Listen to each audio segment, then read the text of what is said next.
காலையில் உணவு கொடுக்க வந்திருக்காங்க. நமது ரெகபத் ட்ரஸ்ட் ஐயா மதீஸ் சார்பாகவும் நமது மேனேஜர் அவர்கள் நவீன் சார் சார்பாகவும் இவங்களுக்கு வெல்கம் பண்ணுங்க, வணக்கத்தை தெரிவிங்க. நமக்காக நமக்கு யாருமே இது இல்லாமல் நம்ம உட்காந்து இருக்கோம். ஆனால் இன்னைக்கு ஒரு நம்ம நல்ல எண்ணத்தோடு வெல்கம் பண்ணுங்க, தேங்க்யூ சொல்லுங்க. அவங்க நல்லா இருக்கு. நாங்கள் நன்றி சொல்கிறோம். எங்கள் குழு சார்பாகவும் உங்களுக்கு ஆத்மார்த்தமான நன்றியும் பிரேயரும் நாங்கள் பண்ணுறோம். நல்லா இருக்கும்.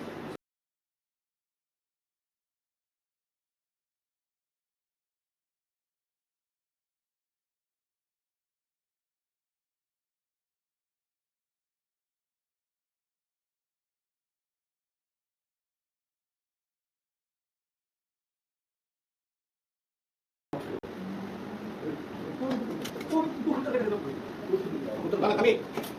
Lihat, ada orang-orang lain. Kemana? Ini ulang 3 menit.